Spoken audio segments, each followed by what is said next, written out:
The incredible life story of King Pharaoh, O children of Israel, I am your greatest creator, proclaimed a king, the most ruthless ruler of ancient Egyptian civilization, a king whose body was miraculously preserved for 3,000 years, a king who could eat half a camel in one sitting and only needed relief once a month, a man who was never sick in his life, a king who defied God and his prophet, yet was destroyed by the Almighty, a cursed king who met his end by God's will.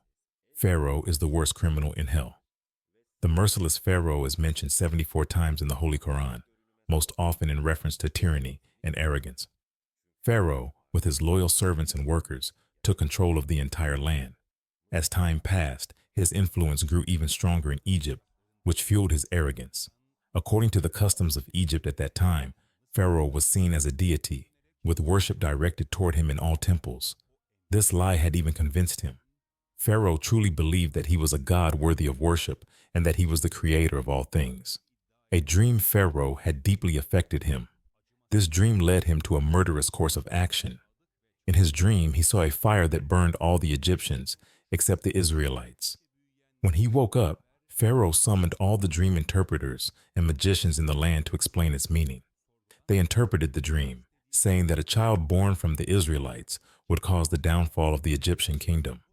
In response, Pharaoh ordered the killing of all male babies born to the Israelites.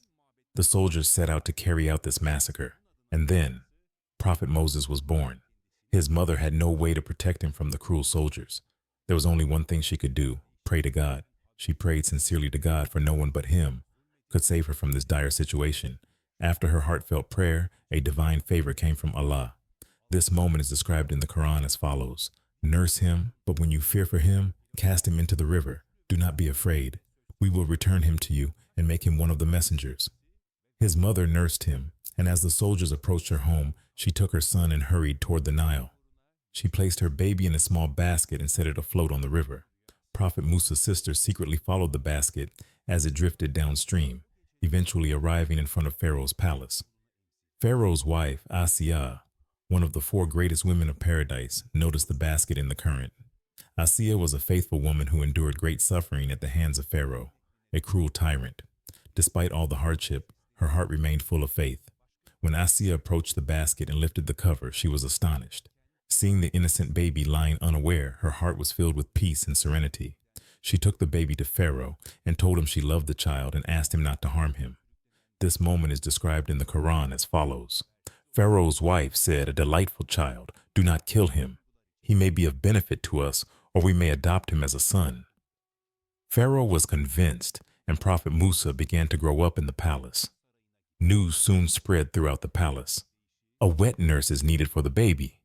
Musa's sister, who had seen the basket reach the palace, approached the soldiers and said, "There is a woman in that house who may be of help." She pointed to their own home, directing them to her mother. Having rejected all other wet nurses, the baby was finally reunited with his own mother without anyone realizing. Musa grew up in Pharaoh's palace with his real mother by his side. Musa had grown into a young man who influenced everyone around him. Allah appointed him as a prophet to free his people from oppression and lead them out of bondage. He was to go to Pharaoh and invite the arrogant man who claimed divinity to bow before the Lord of the heavens and the earth. Pharaoh said to him, "Who are you?"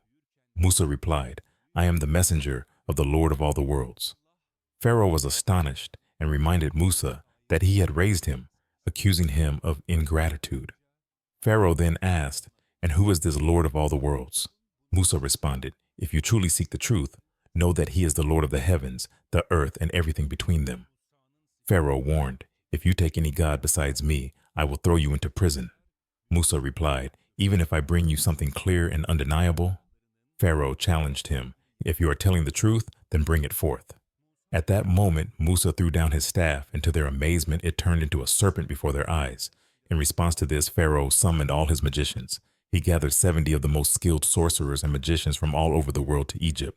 Among them, the chief magician sent his own sorcerers to watch over Moses and observe him closely. While Musa slept, the magicians observed something remarkable.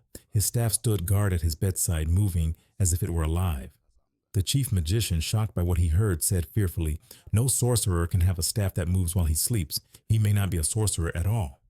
Despite their doubts, they were too afraid of Pharaoh to act, and so they decided to wait until the great day and try their luck. The awaited day finally came. In front of hundreds of thousands of people, Pharaoh gathered his magicians. Shouting, he ordered them to act against Musa. They threw their staffs and ropes onto the ground, and they turned into moving serpents. Pharaoh was delighted by what he saw. At this sight, Prophet Musa felt a moment of fear.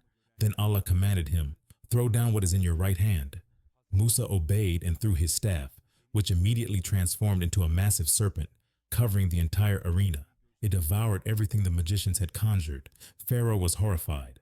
The magicians, realizing the truth, fell to their knees and proclaimed in unison, "We believe in the Lord of Musa."